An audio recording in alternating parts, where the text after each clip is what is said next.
The battle over who will lead a prominent federal consumer watchdog agency escalated Monday, with Dueling leaders each claiming control before a federal judge during a chaotic day of public appearances and maneuvering. By the end of the day, it was still unclear who was the true acting director of the Consumer Financial Protection Bureau. President Trump's pick of White House Budget Director Mick Mulvaney or one of the agency's longtime executives, Leandra English. Mulvaney showed up at the agency's Washington headquarters early in the morning bearing a bag of donuts and then firing off an email ordering the staff to disregard any orders from English.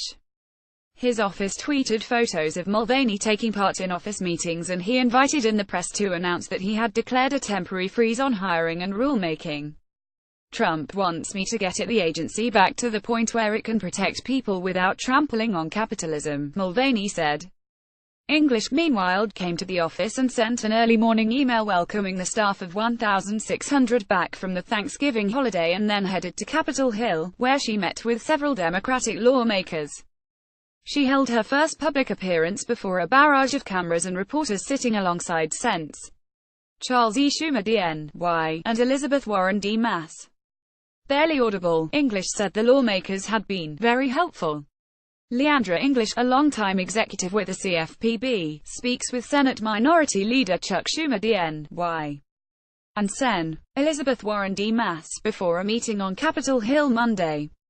Melina Marith, Washington Post. The confusion promised to continue for at least another day after a federal judge, a recent Trump appointee, declined to rule immediately on English's request for a temporary restraining order barring Mulvaney from taking over. English's attorney, Deepak Gupta, asked U.S. District Judge Timothy J. Kelly to rule as expeditiously as possible, in a way that could be immediately appealed. Everyone needs to know who is director of the Bureau, Gupta said. The standoff is quickly turning into one of the highest-profile efforts by the Trump administration to roll back the government's oversight over the financial industry. And it is bringing to a head a long-simmering partisan fight over the CFPB, an agency established in 2011 in response to the global financial crisis. The tug-of-war left the CFPB's staff and contractors befuddled over how to proceed. Legal experts said any actions taken by either Mulvaney or English could later be challenged in court should they not ultimately prevail, effectively freezing the agency's ongoing work. The CFPB, for example, is working on rules for debt collectors, which are now likely to stall, legal experts said. Republicans have been trying to gain control of the agency for years, complaining that the CFPB lacked accountability and its rulemaking made it harder for consumers to get loans. Republicans in Congress, for example, recently voted to block a regulation allowing consumers to sue their banks, arguing it would trigger a flood of frivolous lawsuits and drive up costs. On Twitter, Trump called the agency a total disaster. But Democrats and consumer advocates have cheered the CFPB's aggressive actions against big financial institutions, noting its record $100 million fine against Wells Fargo for opening millions of fake accounts consumers didn't want. The agency, they say, was intentionally created to be independent of Congress and from political pressure from the White House. Schumer said he recalled language being added to the legislation about who could temporarily replace an absent director to further limit political interference. "We purposely put that to avoid putting a fox in charge of the henhouse," he told reporters. The Trump administration spent months privately fuming that the CFPB's longtime director, Richard Cordra, initially did not resign like other banking industry regulators following the election, and they have recently accused him of using his office to gain political advantage. A former Attorney General of Ohio, Cordra, has been rumored to be interested in running for governor. "We think that a lot of the past practices under the previous director and under the previous administration were used more to advance political ambitions and not about protecting American consumers, which is what that's supposed to be," White House Press Secretary Sarah Huckabee Sanders said Monday. When Cordra did resign Friday, he set off a showdown with the White House by promoting his chief of staff, English, to deputy director, and saying that she would serve as acting director until the Senate confirmed his permanent replacement. Trump struck back a few hours later by announcing that Mulvaney would take the job instead. Both sides spent the holiday weekend in a war of words about the fine print in dueling federal statutes.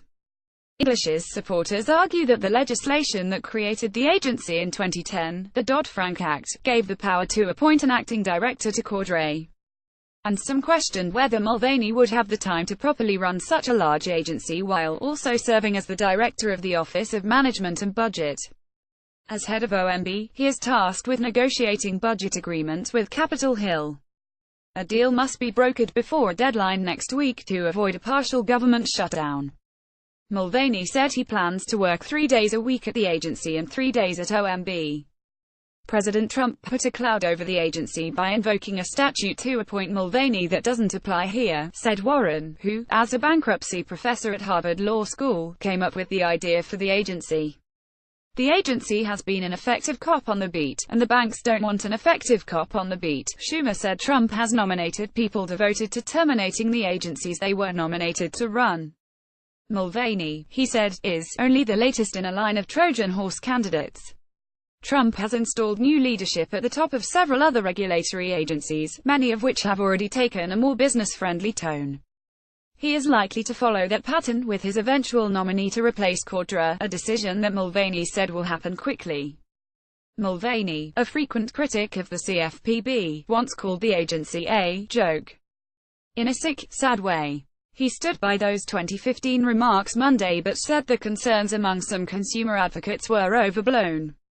Rumors that I'm going to set the place on fire or blow it up or lock the doors are completely false, he said.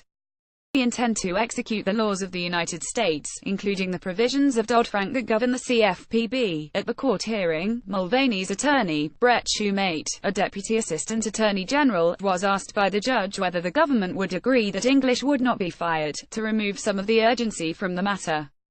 Shumate said he could not give any representation or assurance on that score. For confused CFPB employees, Jose Andres, the Washington celebrity chef who once had his own legal dispute with the president over operating a restaurant in Trump's D.C. hotel, offered a respite. Have 2 bosses. Please bring a proof you worked there to any of our D.C. restaurants and the first drink is on us, he offered on Twitter. Stephen Muffson, Spencer SHSU and Thomas Heath contributed to this report.